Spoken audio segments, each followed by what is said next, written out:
ஒரு வேற்றுக்கரக சொல் போலவும் தீண்டத்தகாத ஒரு வார்த்தை போலவும் தமிழர் என்று பேசுவதெல்லாம் பாசிசம், சாவரிசம், செப்பரேட்டிசம், நகர்ப்புற நக்சல், இது எல்லாம். ஆனால் இவையெல்லாம் கொஞ்சம் கொஞ்சமாக அமைதிப்படுத்தப்பட்டு வருகிறது. 2026க்கு பிறகு ஒரு பயலும் வாயை திறக்க முடியாது. தமிழ் தேசியம் வாய் திறக்க. இங்கே எங்கள் உயிர் தலைவன் இன விடுதலைக்காக ஆயுதமேந்திய புரட்சியை முன்னெடுத்த போது அந்த புரட்சிக்கான அவசியத்தை இந்த நிலத்திலே தெருத்தெருவாக கொண்டு போய் சேர்த்தவன் எங்கள் அண்ணன் தமிழரசன் அவர்கள். இன்றைக்கு அவன் இந்த அரசியல், இந்த இனத்தின் உரிமை விடுதலைக்கான தேவை என்ன என்று எழுதிய இந்த கட்டுரையை அவன் தம்பிகளும் பிரபாகரன் பிள்ளைகளும் தெருத்தெருவாக கொண்டு போய் சேர்க்கிற பணியை செய்து கொண்டிருக்கிறார். அறிவார்ந்த பெருமக்களே, கற்றறிந்த சான்றோர்களே,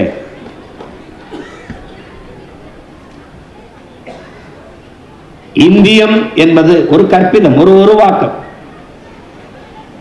563 சமஸ்தான இந்தியா, அதை அண்ணன் தமிழரசன் அவர்கள் எழுதியிருக்கிறார்கள். இந்தியா என்கிற ஒரு நாடு இருந்ததில்லை, உருவாக்கப்பட்டது.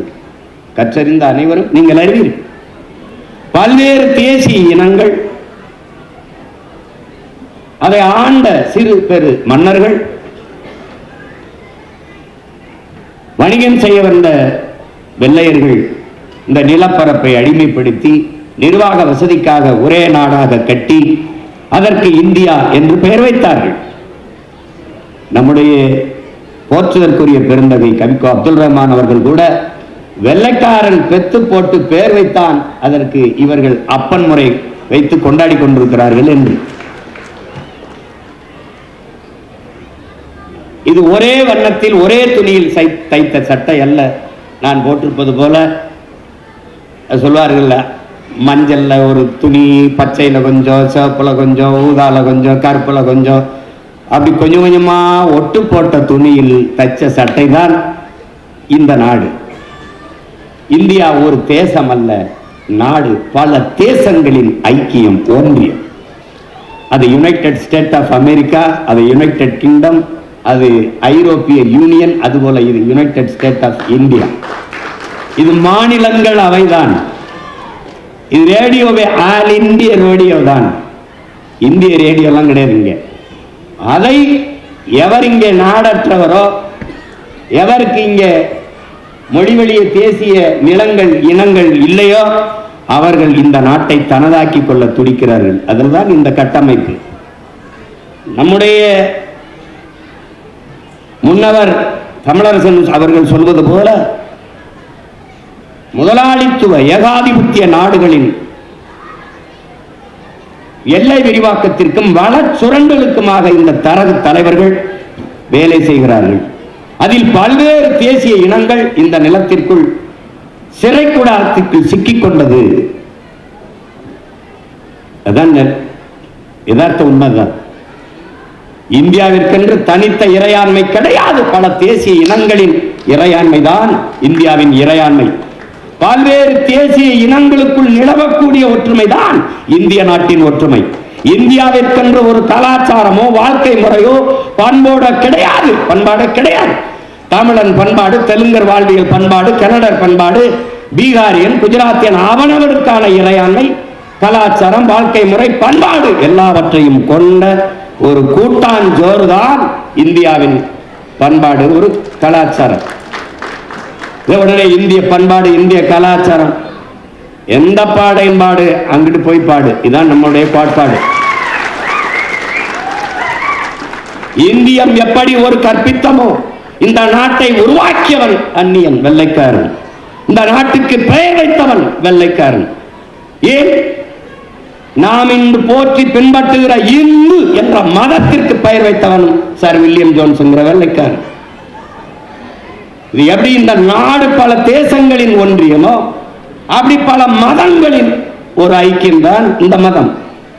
நாங்கள் சிவனை வழிபடுகிற சிவசைவமயம், முருகனை வழிபடுகிற சைவர்கள், அதிலும் வீர சைவர்கள், மாயோனை வழிபடுகிற வைணவர்கள், புத்தரை வழிபடுகிற பௌத்தர்கள், குருநானக்கு வழியை ஏற்றுக்கொண்ட சீக்கியர்கள், இப்படி பல்வேறு மத வழிபாட்டுகளை கொண்டவர்களை யாவர் பார்சியிலேயோ, அவன் ஆங்கில இந்தியன் இல்லையோ, அவன் கிறிஸ்தவன் இல்லையோ, எவன் இஸ்லாமியன் இல்லையோ அவனெல்லாம் இந்து என்று சார் வில்லியம் ஜோன்ஸ் போட்ட கையெழுத்திலே சைவன் நானும் இந்து, வைணவன் அவனும் இந்து, சீக்கியன் அவனும் இந்து, பௌத்தவன் அவனும் இந்து, இப்படியானும் இந்து.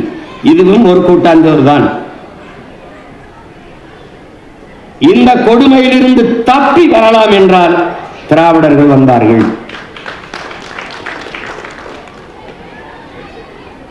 இந்திய திருடர்கள் சுமாரான திருடர்கள், அவர்கள் தாலியை மட்டும் அறுப்பார்கள். திராவிட திருடர்கள் கழுத்தையே அறுப்பார்கள்.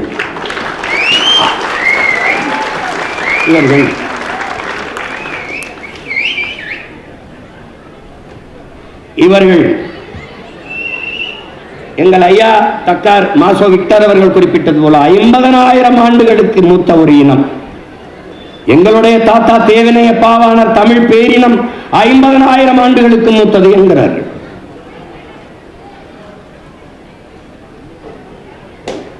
ஆனால் மதம் பரப்பந்த கால்வல் போப் ஆதியில் மனிதர்கள் காடுகளில் இருந்து இடம்பெயர தொடங்கிய போது அவர்கள் பேசிய மொழியில் இருந்த ஒளி வடிவமும் எழுத்து வடிவமும் இன்றும் தமிழிலே காண கிடக்கிறது என்கிறார். அவர் 80,000 ஆண்டுகளுக்கு மூத்தது என்கிறார். ஆனால் யாருக்கும் தெரியவில்லை. நீங்கள் யார்? நீங்கள் தமிழர்கள். உங்கள் தொன்மம் அறிய வேண்டும். அப்படி என்றால் வாருங்கள், என் பின்னாடி நடந்து வாருங்கள்.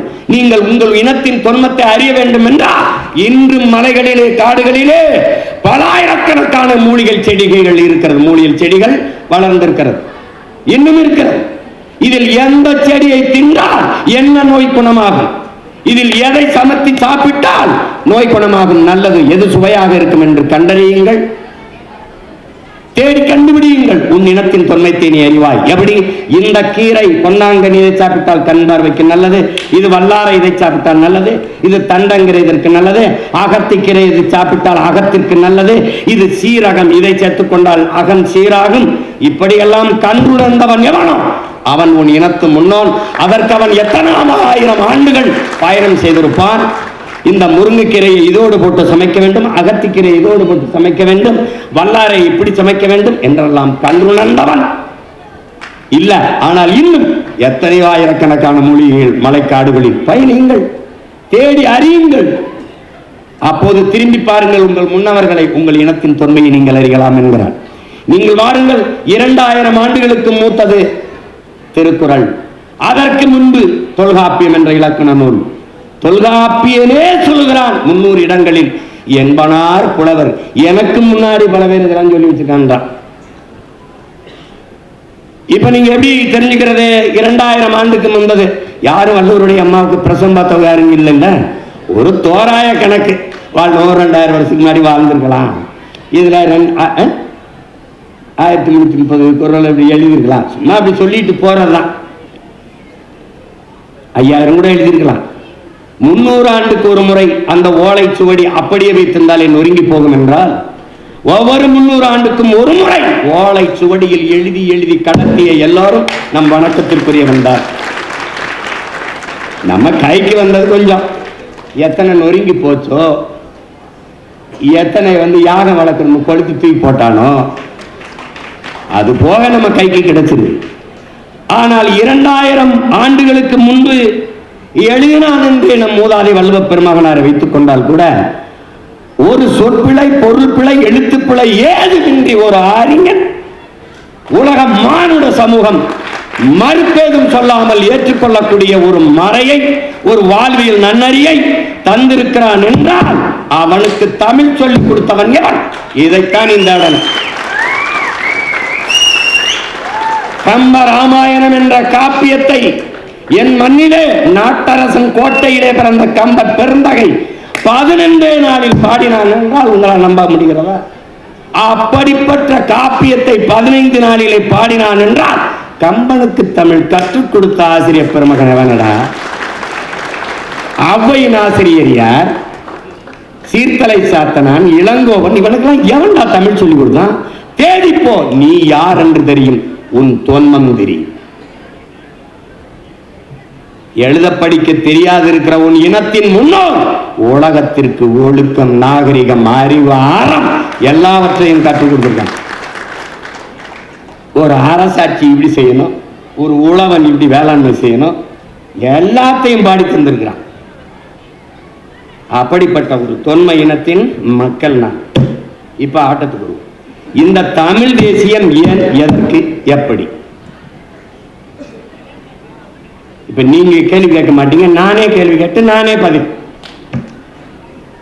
இப்போ இந்தியம் ஒரே மொழி இந்தி, திராவிடம் இருமொழி, இருமொழி கொள்கை. தமிழ் தேசியம் இருமொழி கொள்கை என்பது ஏமாற்று கொள்கை, மும்மொழி கொள்கை என்பது மோசடி கொள்கை.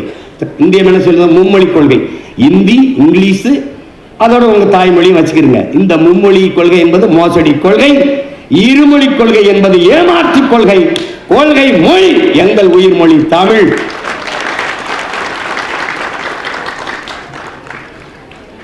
தமிழ் எனக்கு உயிர், தமிழ் எனக்கு தாய்மொழி, என் பண்பாட்டு மொழி, என் பயன்பாட்டு மொழி, என் பயிற்று மொழி, என் வழிபாட்டு மொழி, என் வழக்காட்டு மொழி, எல்லாமே எனக்கு தமிழ். ஆங்கிலம் வெறும் பயன்பாட்டு மொழி, அவ்வளவுதான்.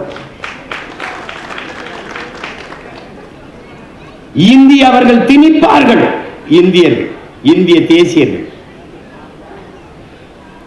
அதை தடுப்பது போல் நடிப்பார்கள் திராவிட திருவாளர்கள். இந்திக்கு இங்கே ஆதிக்கமா? எல்லோரும் வாருங்கள் நாட்டினிலே. செந்தமிழுக்கு ஒரு தீங்கு வந்தவென்னும் இந்த தேகம் இருந்து ஒரு லாபம் உண்டோ? புரட்சி பாவலன் விட்ட அறைகூவலுக்கு எழுந்து தீந்தமிழ், தீந்தமிழுக்காக இந்த உடலை தின்ன கொடுப்பார்கள் தமிழ் தேயர்கள்.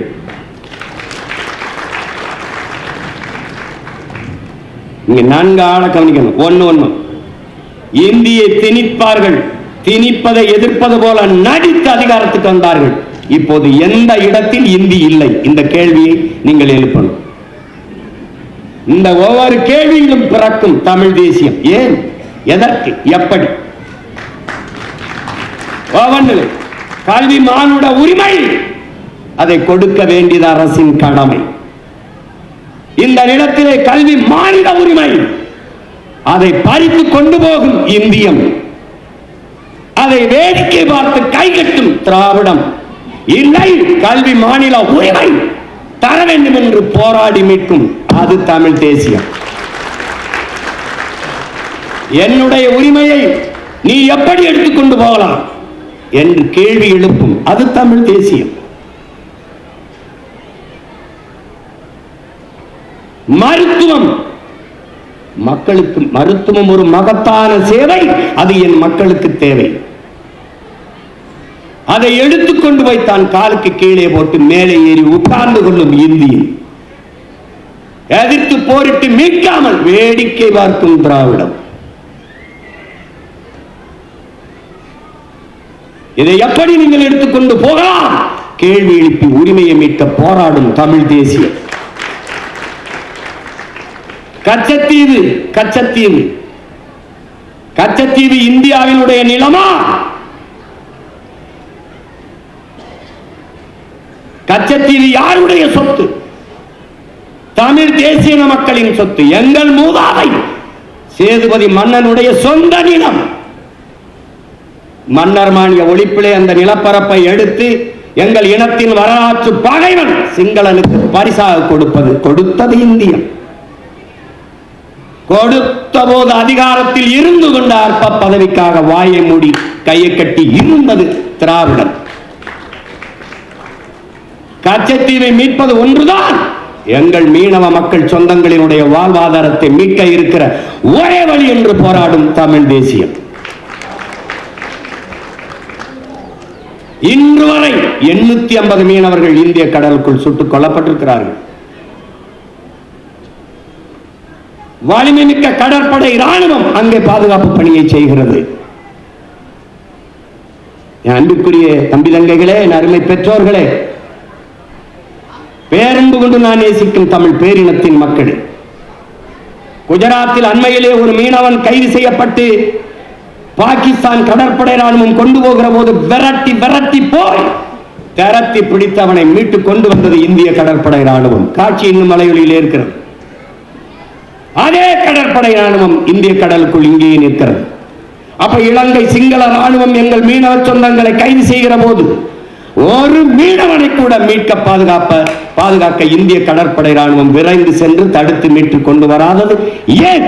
இந்த கேள்விதான் தமிழ் தேசியத்தின் பிறப்பு.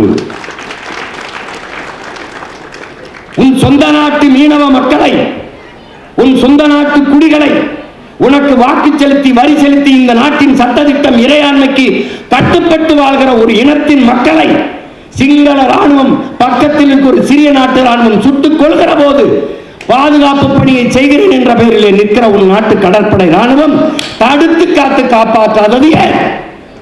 இந்த கேள்வியில் பிறக்கிறது பெருமக்களே தமிழ் தேசிய அரசியல். செத்து கடலிலே விழுந்து மிதக்கிற போது அந்த உயிரற்ற உடலை கூட மீட்டு தராத போது ஒரு கேள்வி எழுகிறதே, இந்த ராணுவம் அங்கே என்ன செய்து கொண்டிருக்கிறது, எதற்காக நிற்கிறது? அந்த கேள்வி பிறக்கிறது தமிழ் தேசியம். செத்து விழுந்த மீனவன் இந்த நாடுகளும் ஏடுகளும் இந்திய நாடாளுமன்றமும் எழுப்புகிறது. தமிழ் மீனவர்கள் சுடப்பட்டார்கள், தமிழ் மீனவர்கள் செத்தார்கள்.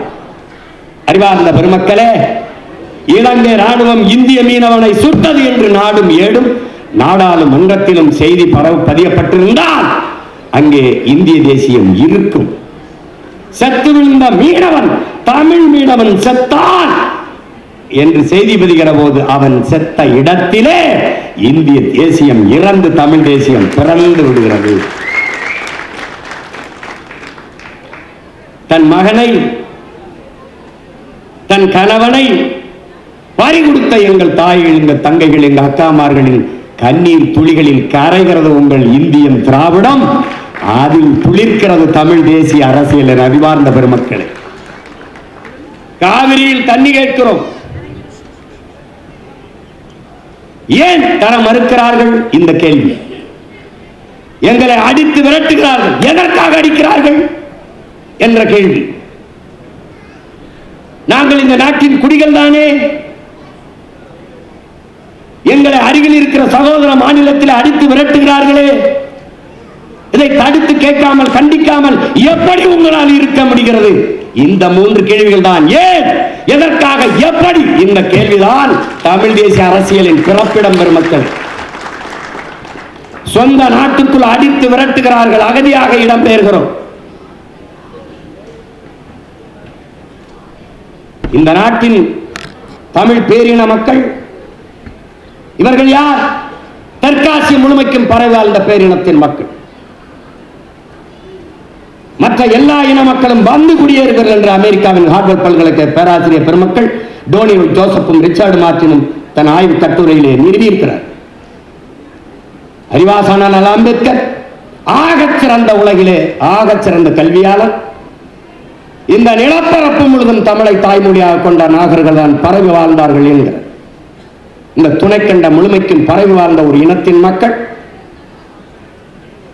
தங்கள் நிலத்தில் வளத்தை எல்லாருக்கும் புதுமையாக்கினார். நரிமணம் பெற்றோர் எல்லோரும், நெய்வேலி பழுப்பு நிலக்கரி எல்லோரும், கூடங்குளம் அணு உலை எல்லோரும், மீத்தேன் ஈத்தேன் எல்லோரும், என் நிலத்தின் வளங்கள் எல்லோருக்கும். ஆனால் அவரவர் மாநிலத்தின் நீர் வளம் அவரவருக்கு. காவிரி கன்னடருக்கு, முல்லை பெரியாறு கேரளாவில் வாழ்கிற மலையாளிகளுக்கு. ஆனால் தமிழனின் வளம் எல்லோருக்கும் பொதுமை.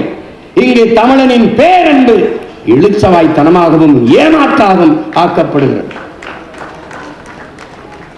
அருகில் இருக்கிற சகோதர மாநில மக்களுக்கு கிடைக்க வேண்டிய நியாயமான நதிநீர் உரிமை கிடைக்க செய்ய வேண்டும் என்பது இந்திய பெருநாட்டை ஆள்கிற பெருமக்களின் கடமை. தன் மாநில மக்களின் உரிமையை பாதுகாக்க துடிப்பது போல அருகில் இருக்கிற சகோதர மக்களின் மாநில உரிமையும் பாதுகாக்க வேண்டும் என்று துடிப்பது கர்நாடகத்தை ஆளுகிற பெருமக்களின் பொறுப்பும் கடமையும். ஆனால் காவிரி நதி நீர் என்று கேட்கிற ஒரு தமிழனை சரியாக பட்டியலிட்டு தேடி தேடி அடித்து அவன் கடைகளுக்கு தீ வைப்பது, அவன் விளைநிலங்களுக்கு தீ வைப்பது, அவன் உடைமைகளை பறிப்பது, அவனை அடித்து விரட்டுவது என்று செய்கிற போது இந்த நாட்டின் ராணுவம் என்ன செய்து கொண்டிருக்கிறது? என்ன செய்து கொண்டிருக்கிறது?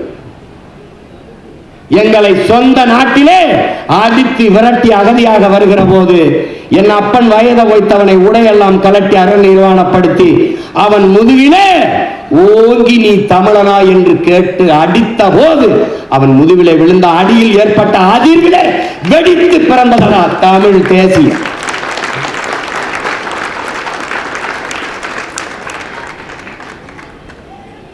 இதேதான் அப்படியே கேரளாவில் முல்லை பெரியாற்றுக்கு என்னுடைய மலைகளை, என்னுடைய மலை வளத்தை, என் பூமி தாயின் மார்பை, என் தாயின் முளை மார்பில் இருந்து பால் வந்தது போல என் பூமி தாயின் மலை மார்பில் இருந்து வந்த அருவி, அந்த அருவியில் இருந்து எனக்கு ஆறு நீர் சோறு வயிறு வாழ்க்கை உயிர் எல்லாம் வந்தது. அந்த மலையை நோக்கி கல்குவாரி எம்சாண்ட் என்று கொண்டு போகிறாயே. ஆனால் முல்லை பேரியாற்று அணைக்கு கீழே இருக்கிற அந்த துணை அணை, சிற்றணை, பேபி அணையிலே இருக்கிற மரங்களை வெட்டி தூர்வாரி நீரை சேமித்துக் கொள்ள அனுமதியை தர மறுக்கிற கேரளா, மரங்களை வெட்டினால் நட்டு வளர்த்து விட முடியும், மலையை வெட்டினால் எப்படி வளர்க்க முடியும்? அந்த மலையை வெட்டி கொண்டு போக அனுமதிக்கிறது திராவிடம். எப்படி வெட்டி கொண்டு போகலாம் என்று கேள்வி எழுப்புகிறது தமிழ் தேசியம். இதை வேடிக்கை பார்த்து நிற்கிறது இந்தியம். ஏன் வேடிக்கை பார்த்து நிற்கிறீர்கள்? எப்படி உங்களால் வேடிக்கை பார்த்து நிற்க முடிகிறது? எங்கள் வளங்களை எடுத்துக் கொண்டு போய் உங்கள் குப்பைகளை கொண்டு வந்து எங்கள் தாயின் முகத்தில் வீசுகிறீர்களே, இதை எப்படி ஏற்பது? இந்த கேள்விகள் தான் தமிழ் தேசிய அரசியலின் பிறப்பிடம். என் உடன் பிறந்தார்களே, இதுதான். சுற்றி தண்ணி தர மறுக்கிறார்கள், ஆனால் நம் நிலத்தின் வளங்களை எல்லாம் அள்ளிக்கொண்டு போகிறார்கள், கொள்ளை கொண்டு போகிறார்கள். பொழுதெல்லாம் எங்கள் செல்வம் கொள்ளை கொண்டு போகவோ, நாங்கள் இங்கு சாகவோ, அழுது கொண்டு இருப்போமோ, ஆண் பிள்ளைகள் அல்லவோ, உயிர் வெல்லமோ என்று பெரும்பாவளன் பாட்டன் பாரதி பாடியது போல நாம் அழுது கொண்டு நிற்கிறதுக்கு அற்ப பதர்கள் அல்ல, உலகத்தில் தோன்ற முடியாத ஒரு பெரும் புரட்சியாளர் பிரபாகரனின் பிள்ளைகள் நாம். இதை வேடிக்கை பார்த்துக் கொண்டு எப்படி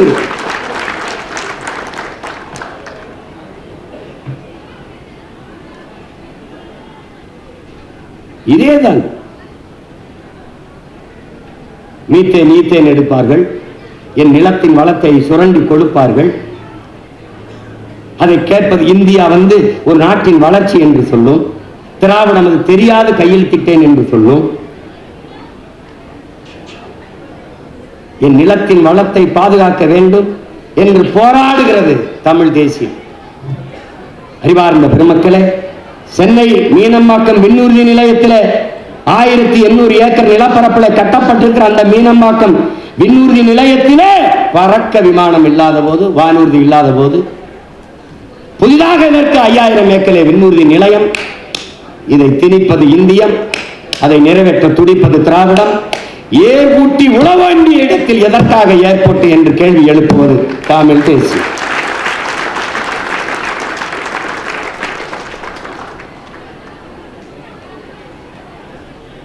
நீங்கள் ஸ்டெர்லைட்டை மூடிவிட்டால் தாமிரத்தின் தட்டுப்பாட்டை எப்படி சரி செய்வீர்கள்? தாமிரத்தின் தட்டுப்பாட்டை பேசுகிற மக்களே, தண்ணீர் தட்டுப்பாட்டை பேச மறுப்பது ஏன் என்ற கேள்வியை எழுப்புவது தமிழ் தேசியம். இந்தியை திணித்து என்னரும் தமிழ் மொழியை சிதைத்து அழிப்பார்களோ என்று உயிரீகம் செய்த நடராஜனின் மூச்சுக்காற்று உழவுகிற இந்த மண்ணிலே அந்த மூச்சுக்காற்றை சுவாசிக்கிற பிள்ளைகளின் பேச்சும் மூச்சும் தமிழ் தேசியம், தமிழ் தேசியம், தமிழ் தமிழர் என்றுதான் உச்சரி. கீழப்பழூர் சின்னசாமி மொழிக்காக கொளுத்தினானே உடம்பில் தீயை, அந்த பத்தி எரிகிற நெருப்பில எரிந்த நெருப்பில எரிகிறதா தமிழ் தேசிய பேரொளி புரட்சி தீ.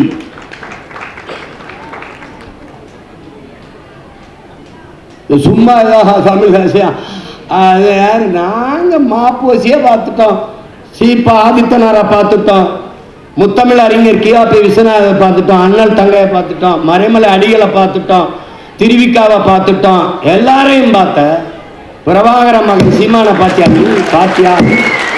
அவன் தம்பி பிள்ளைகள் எல்லாம் பார்த்தியா? நீ அவங்களெல்லாம் பார்த்தியா? நீ வரலாற்றிலே முதன்முறையாக இப்போதான் நீ எதிரியை சந்திக்கிற. நீ இப்பதான்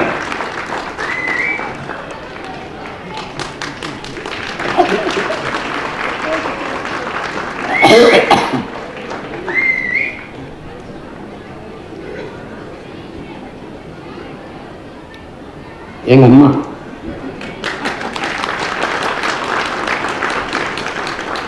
பேர் மட்டும் இல்ல, ஆளே அற்புதம் தான்.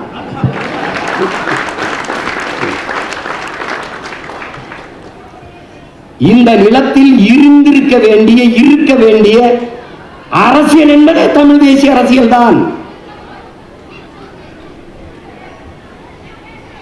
ஒழித்திருக்க வேண்டிய அரசியல் இந்திய திராவிட அரசியல்.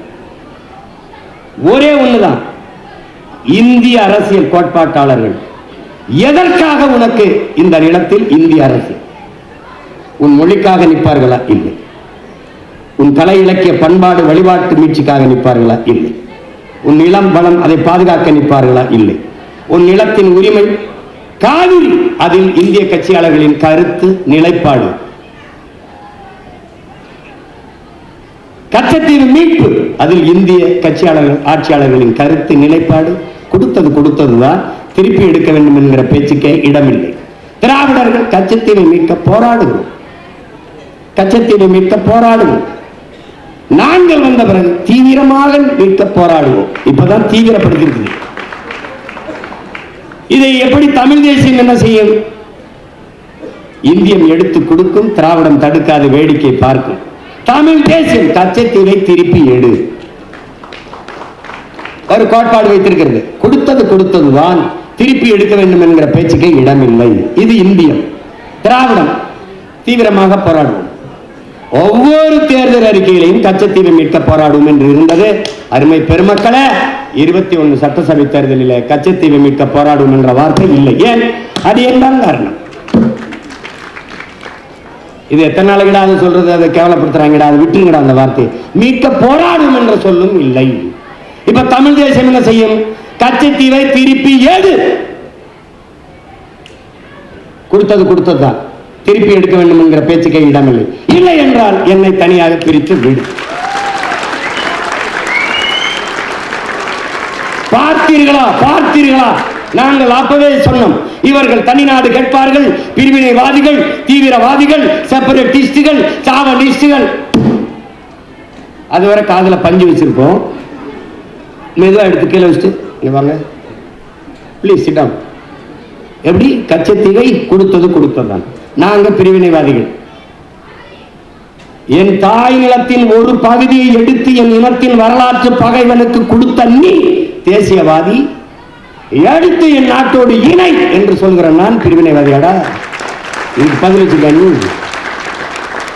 செத்து விழுபவன் குஜராத்தி, செத்து விழுபவன் மராட்டியன், செத்து விழுபவன் கன்னடன், பீகாரி, ராஜஸ்தானி என்று இருந்தால் நீ இந்த வார்த்தையை பதிவு செய்வாயா? செத்து விழுபவன் தமிழன் சகித்துக் கொள்கிறார். ஆந்திர காட்டுக்குள்ளே 20 பேரை சுட்டு போட்டார் சந்திரபாபு நாயுடு. அன்றைக்கு ஆட்சியில் அதிகாரத்தில் இருந்தவர்கள் திராவிடர்கள், அன்னைக்கு ஆண்டு கொண்டிருந்த இந்தியர்கள். அந்த கொடுஞ்செயலுக்கு ஒரு வருத்தம், ஒரு கண்டனம், ஒரு துயர செய்தி பதிவில்லை. செம்மரக்கட்டையை வெட்ட வந்தார்கள், குற்றச்சாட்டு. தமிழர்கள் திருடர்கள், பலி. வயிற்று பசிக்காக வறுமையை போக்க வெட்ட வந்தார், சரி. அதற்கு சிறைதான படுத்தனை. எதற்கு சுட்டுக் கொண்டாய்? எதற்கு கொன்றாய்? வெட்ட வந்த கூலியை சுட்டுக் கொன்றாய். வெட்டி ஏற்றி சம்பாதிக்கிற முதலாளி எங்கிருந்தான்? அவனை ஏன் கைது செய்யல? இதாண்டா தமிழ் தேசத்தின் பிறப்பிடம். ஏன் கைது செய்யல? கூலியை கொண்டுட்ட, அவனை ஏன் கைது செய்யல? வீரப்பன் என்ன செய்தான்? சந்தனக்காட்டை வெட்டி வித்தான், யானைகளை கொன்று தந்தத்தை எல்லாம் வித்தான். சரி, வித்தவன் காட்டுக்குள் இருந்தான், வாங்கியவன் எங்கிருந்தான்? இந்த கேள்விதான் தமிழ் தேசிய அரசியலின் பிறப்பு.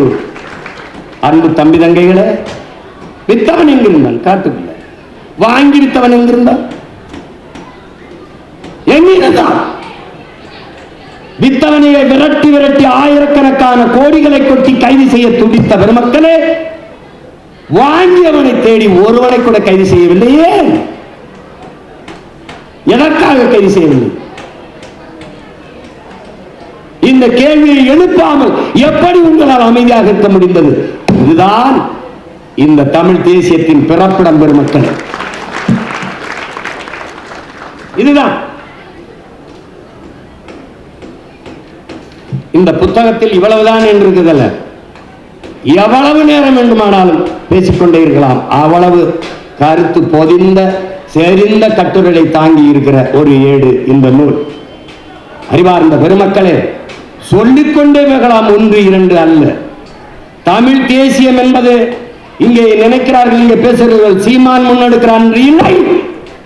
பல 100 ஆண்டுகளாக இருக்கு முன்னவர்கள். நீங்கள் நிமிர்ந்து பார்க்கிற, அண்ணாந்து பார்க்கிற மரங்கள் எல்லாம், உயர்ந்து நிற்கிற மரங்கள் எல்லாம் ஒரு நாள் கீழே விதையாக விழுந்த ஒரு விதையின் வளர்ச்சி தான் என்பதை அறிவார்ந்த பெருமக்கள். அப்படி என் முன்னவர்களின் எச்சமும் நிச்சமும் தான் இந்த சீமானும் அவன் தம்பி தங்கைகள். பிரபாகரன் என்றால் ஒற்றை உருவம் முன்னாடி நிற்கிறார், அவருக்கு பின்னாடி 50,000 மாவீரர்கள் என விடுதலைக்காக களத்தில் இன்னுயிரை இந்த வீக மறவர்கள். அப்படித்தான் 1 ஆயுத பூஜைக்கு அரசு விடுமுறை, சரஸ்வதி பூஜைக்கு அரசு விடுமுறை, விநாயகர் சதுர்த்திக்கு அரசு விடுமுறை, குருநானக் பிறந்ததுக்கு அரசு விடுமுறை, மகாவீர் ஜெயந்திக்கு அரசு விடுமுறை. உன்னுடைய என்னுடைய இறை தமிழின முன்னோர் முருகனுடைய தைப்பூசத்துக்கு பொது விடுமுறை இருந்ததா? மனச்சான்றோட சொல். இல்லை. ஏன் இல்லை? இந்த கேள்வி எவரிடத்திலும் இல்லை. அங்குதான் தமிழ் தேசியம் பிறகு. எதற்காக இல்லை? இதை ஏன் கேட்டு பெறாமல் எப்படி இவர்களால் இருக்க முடிந்தது? இந்த 3 கேள்வி. இங்குதான் பிரபாகரன் மகன் எங்கள் முன்னவர்களின் பிள்ளை சீமான் வருகிறான். அன்றைக்கு ஆட்சி அதிகாரத்தில் இருந்த ஐயா எடப்பாடி பழனிசாமி இடத்திலே போய், ஐயா தமிழ் இந்த பாருங்க தைப்பூசத்திற்கு நம் மூதாதை முருக பெருமகனுக்கு பொது விடுமுறை வேணும்னு அவர் கேட்ட ஒரு கேள்வி, தம்பி உண்மையிலே தைப்பூசத்துக்கு பொது விடுமுறை இல்லையா தம்பி? உண்மையிலே இல்லைங்கய்யா. அப்புறமா அவர் குறிச்சுக்கிட்டாரு, நம்ம விட்டுருவோம், நான் முருக பக்தன், என் தோட்டத்திலே முருகன் கோயில் கும்பிடுறேன், என் பேரே பழனிசாமி தானே, நம்ம விட்டுருவோம் என்று இத்தனை ஆண்டுகள் ஆட்சி செய்த இந்தியம் திராவிடம் தமிழ் இறைவனுக்கு ஒரு விடுமுறை பெற்று தர முடியவில்லை. பெற்று போராடி பெற்று வாங்கி கேட்டு பெற்றவன் சீமான் பிரபாகரனின் பிள்ளை. கொடுத்தவர் பெருந்தமிழர் ஐயா எடப்பாடி பழனிசாமி. எவன் மறுக்க முடியாது? இப்ப தெரியுதா தமிழ் தேசியத்தின் அவசியம்? தெரியுதா? இன்னைக்கு உன்னிலிருந்து பிரிந்து போன கன்னடர் தெலுங்கர், கன்னடமும் கலிதெலுங்கும் கவின் மலையாளமும் துருவும் உதிரத்தில் உதிர்த்ததுவே. எல்லாருக்கும் புத்தாண்டு எதுன்னு தெரியும்டா, உனக்கு எதுன்னு சொல்லு. எங்க ஐயா சொல்றாருல, இந்திய மொழிகளின் தாய் உலக மொழிகளின் மூலம். அதையும் தாண்டி ஆங்கிலத்தின் தாயே தமிழ் தான். மொழியில் ஆய்வறிஞர் எங்க அப்பா அருளியார் 500க்கும் மேற்பட்ட சொல்ல என் அன்னை தமிழ் ஆங்கிலத்திற்கு தட்டுல பிச்சையா போட்டிருக்கு. எடுத்துக்க. என்னுடைய கொல் அவனுடைய கிளி, என்னுடைய உடன் அவனுடைய எஸ்போட்டு ஒரு சடன், என்னுடைய பேச்சு எஸ்போட்டு ஸ்பீச்சு, என்னுடைய பஞ்சு எஸ்போட்டா ஸ்பாஞ்சு, உடன் அவன் சடனும் தான். என்னுடைய கட்டுமரான் அவனுடைய கட்டுமரான், என்னுடைய நாவாய் அவனுடைய நேவாய் நேவி, என்னுடைய கலாச்சாரம் அவனுடைய கல்ச்சர், என்னுடைய காசு அவனுடைய கேசு. எல்லாம் திருட்டு போய் மொழியை வச்சுக்கிட்டு அவன் அத படி அறிவு வந்துடும். அடுத்தவன் மொழி எப்படா உனக்கு அறிவாகும்? அடுத்தவன் மொழி எப்படி உனக்கு அறிவாகும்? இயேசு பிறந்து 500 ஆண்டுகளுக்கு பிறகு ஆங்கிலம். இயேசுபிரான் பிறப்பதற்கு 500 ஆண்டுகளுக்கு முன்பே தமிழரின் தொன்மை இலக்கண நூலான தொல்காப்பியம் இருக்கிறது. உருவாகல, இருக்கிறது. எனக்கு ஆங்கிலம் படி அதுபடி. பிரிட்டன்ல பிச்சைக்காரன் கூட இங்கிலீஷ் தான் பிச்சை எடுக்கிறான். அமெரிக்காவில் பள்ளிக்கூடம் போகாத கூட ஆடும் அழகா ஆங்கிலம் பேசுறான். அது அறிவா? இவன் இந்தி படின்னு இந்தி படிச்சா வேலை கிடைக்குமே. எதுக்கடா 1.5 கோடி பேர் ஏன் வீட்டில் வந்து தட்டேண்டிட்டு இருக்கான்? எதுக்கு எழுதிட்டு இந்த சோன் பப்படி சொட்டு வைக்கிறவன்லாம் எந்த விடுதியிலையாவது நம்மால் வேலை செய்யறானாடா? எல்லாம் இந்திக்காரன். காடி கராக, ஜல்தியாரோ, பாணி கராக, எல்லாம்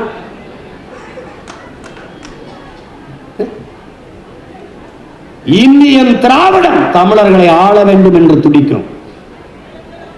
தமிழ் தேசியம் எல்லா மொழிவழி தேசிய நன்களை போல உரிமை பெற்று தமிழ் பேரின மக்கள் பெருமையோடு வாழ வேண்டும் என்று துடிக்கும். இதான் இந்தியத்திற்கும் திராவிடத்திற்கும் தமிழ் தேசியத்திற்கும் வேறுபாடு. உனக்கு புத்தாண்டு தெரியும், ஆனால் கன்னடர்களுடைய புத்தாண்டுக்கு தமிழ்நாட்டிலே விடுமுறை. தெலுங்கு ஆந்திர வருட பிறப்பிற்கு தமிழ்நாட்டிலே விடுமுறை, ஓணத்திற்கு தமிழ்நாட்டிலே விடுமுறை. ஆனால் உன்னுடைய புத்தாண்டிற்கு இதில் எந்த மாநிலத்தில் விடுமுறை?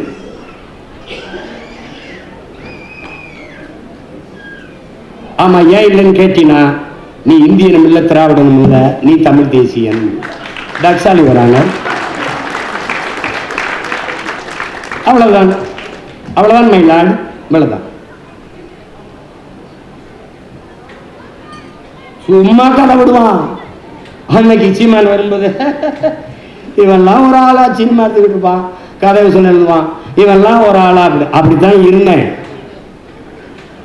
எப்ப 2008 பிப்ரவரி வர. அதுக்கப்புறம் எப்படி தெரியுமில்ல, என் துவக்கில் இருந்து வருகிற தோட்டாவிற்கு என்ன வலிமையோ தம்பி, உன் வாயில் இருந்து வர்ற ஒவ்வொரு வார்த்தைக்கும் அந்த வலிமையாடாங்க. நீ பதறிட்ட, கதறிட்ட, செதறிட்ட. தமிழ் தேசம் ஒண்ணும் கிடையாதுங்க இன்னைக்கு. அது ரெண்டும் ஒண்ணுதான், நமக்குள்ள ஒண்ணும் பிரச்சனை இல்லாது. 26க்கு பிறகு திராவிடம் மண்ணுதான், தமிழ் தேசியம் மட்டும்தான். சொல்லுதான், நீ இப்படியே பண்ணிக்கிட்டு அண்ணாமலை அண்ணா பல்கலைக்கழகத்துல ஒரு தங்கச்சி நீ பாலியல் தொந்தரவு பண்ணிடுவேன், நாங்க போராட வந்தா பிடிச்சு உள்ள போட்டுருவேன். அவன் ஆட்டோ சங்கருக்கு அப்பனா இருப்பானுங்கிறது எனக்கு சந்தேகமா இருக்கு. நீ விசாரிக்க மாட்டேங்கிற. நீ யாரிடம் இருந்து யாரை காப்பாற்ற போராடுற குரவழியை நெருக்கிற? நீ தான் நேர்மையாளனாச்ச, நீ தான் விசாரிச்சு நிலைய நாட்டு. ஒரு பெண்மகள் தனக்கு ஏற்பட்ட கொடுமையை வாக்கு மூலமாக கொடுத்ததை பதிவு செய்ய வெளியிட்ட ஒரு கொடுங்கோல ஆட்சி உலக வரலாற்றில் கிடையாதா? ஹிட்லர் கூட செஞ்சிருக்க மாட்டான் இந்த ஆட்சி. என்னை இப்படி சித்திரவதை செஞ்சான வாக்குமூலத்தை வாங்கி அப்படியே வெளியிட்டு அது டெக்னிக்கல் எரர் அப்படின்னு எப்படி இருக்கு? துப்பாக்கி எடுத்து ஒரு போடா போட்டு கொல்லிட்டு விசாரிக்கும் போது, சாரிங்க டெக்னிக்கல் எரருங்க, துடி வெடிச்சிருச்சுன்னா விட்டுங்க. நீ என்ன மாதிரி ஆட்சி, என்ன அதிகாரம் இது?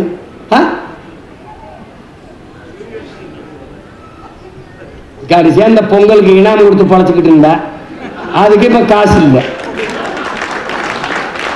அதுக்கும் காசு இல்லை. எங்க பய மக்கள் நாள் பூரா வேலை.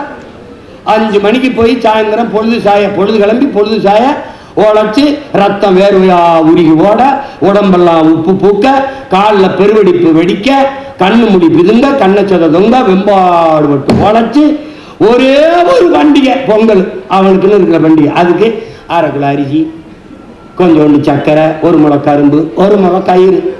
அது இதுக்கு உத்தரத்தில் போட்டு கருமை இவங்களை ஒழிக்காம அவன் சரணடைஞ்சிட்டான். சார் நான் பேசிக்கலாம் வாங்க, சரி விடுங்க, எதா இருந்தாலும் பேசிக்கலாம். இவன் அப்படிதான். நீ கூட்டணி போகாம என்ன பண்ணுவ? என்னக்கே வந்துட்டு போற உனக்கு என்ன? என்னக்கே வந்துட்டு போறியா உனக்கு என்ன? அது இல்லை, உங்க கட்சிக்காரர்கள் சுதந்திரம். அதை நானே கவலைப்பண்ணி ஏன் கவலைப்படுற? நான் சொன்னேன், என் கட்சி கூட்டத்தில் வந்து நில்லு. இம்முறையும் நாம் தனித்துத்தான் போட்டியிடுகிறோம் சொல்லும் போது எழுப்புற கையொலியும் ஆர்ப்பாட்டத்தையும் கூட்டணி வைக்கவில்லை என்றால் தற்கொலை, கூட்டணி வைப்பது என்பதே தற்கொலை. எதற்காக கூட்டணி? யாரோட கூட்டணி? இந்த நிலப்பரப்பில் பெரிய கூட்டணி வைத்திருக்கிற ஒரே மகன் நான் தான், நாம் தான் கட்சி தான். எப்படி சீமான்?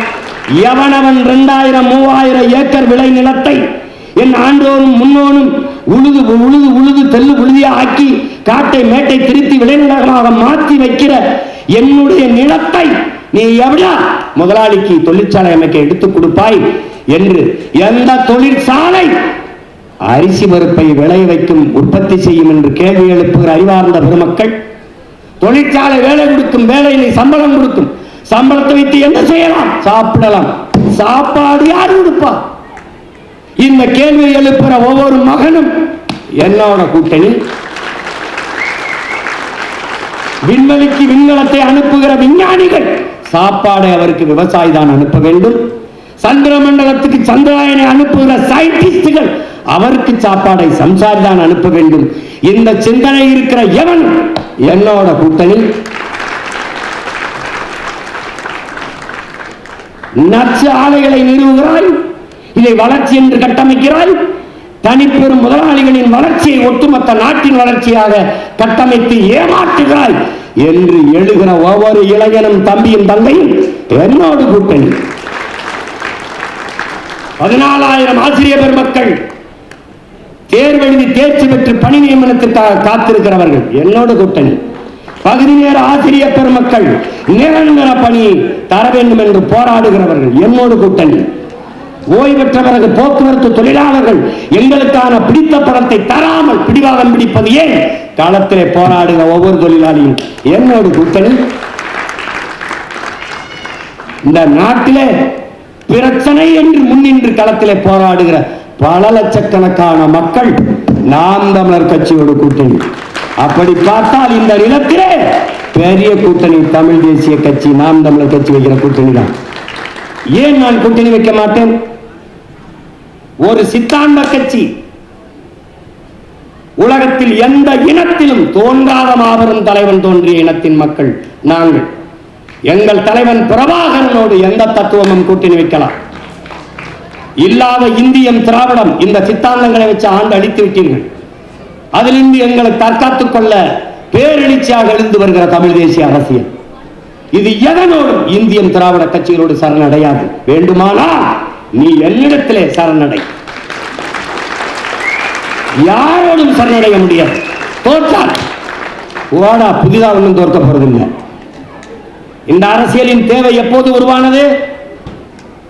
ஒரு இனம் என்றைக்கு முழுமையான விடுதலை அடையும், அது என்றைக்கு தனக்கென்று ஒரு நாடு அடைகிறதோ அன்றுதான் முழுமையான விடுதலை அடையும். அந்த விடுதலை அடைவது ஒன்றே தன் இறுதி இலக்கு என்று உயிரை ஆயுதமாக ஏந்தி போராடிய புரட்சியை முன்னெடுத்தவன் எங்கள் உயிர் தலைவன் மேதகு பிரபாகரன் அவர்கள்.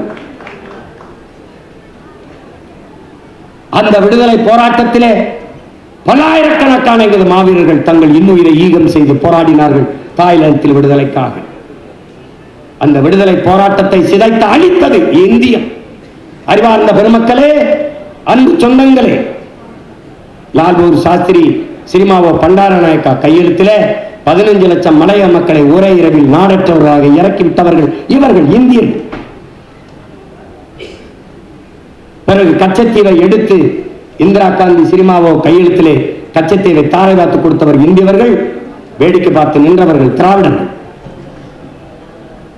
பிறகு ராஜீவ் ஜெயவர்தனை ஒப்பந்தம், அந்த ஒப்பந்தத்திலே கையெழுத்திட்டது இந்தியம், வேடிக்கை பார்த்து நின்றது திராவிடம். இந்த 3 கையெழுத்தில் தான் தமிழ் தேசிய மக்களின் தலையெழுத்தை மாறி போனது. அறிவார்ந்த தம்பி தம்பிகள், நாளைய தமிழ் சமூகத்தை மாற்றி படைக்க காத்திருக்கிற இளைய தலைமை புரட்சியாளர்கள் கவனத்தில் கொள்ள வேண்டும்.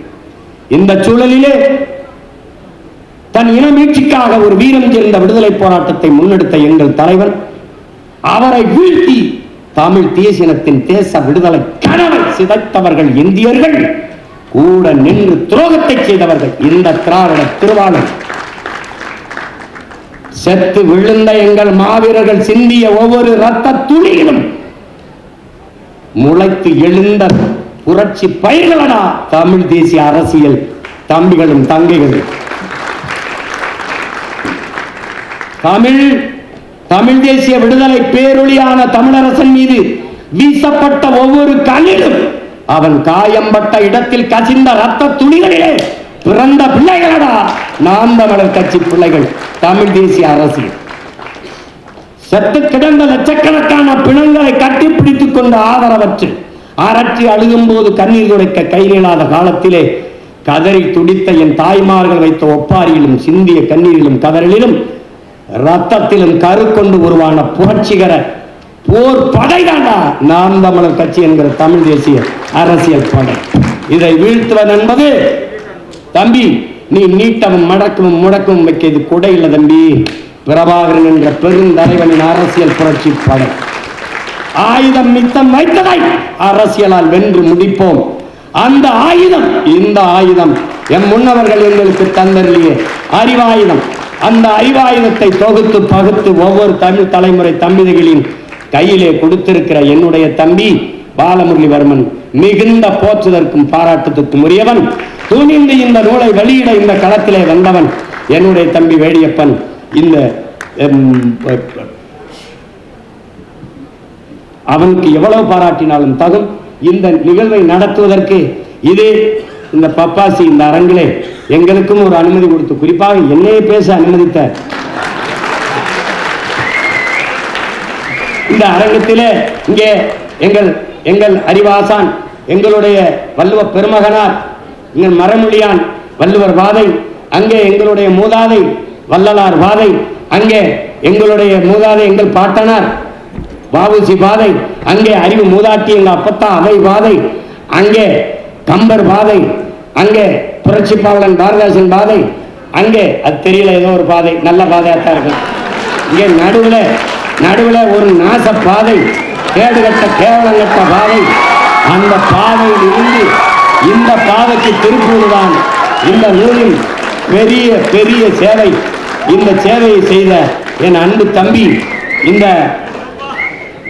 இந்த டிஸ்கவரி வெளியீட்டகத்தின் உரிமையாளர் என் தம்பி வேடியப்பன் அவர்களுக்கும் இந்த நூலை தொகுத்து அரும்பாடாற்றி தொகுத்து வழங்கியிருக்கிறேன் ஆறுயிர் இளவன் பாலமுரளிவர்மன் அவர்களுக்கும் அரங்கத்தை கொடுத்து அருளிய பெருந்தகையாளர் ஐயா பப்பாசியினுடைய தலைவர் ஐயா சேது சொக்கலிங்கம் அவர்களுக்கும் என்னுடைய அன்பும் வணக்கமும். புரட்சி எப்போதும் வெல்லும். ஒரு நாள் தமிழ் தேசியர்களின் வெற்றி சொல்லும். தமிழ் தாய் வாழ்க, தலைவர் பிரபாகரன் வாழ்க.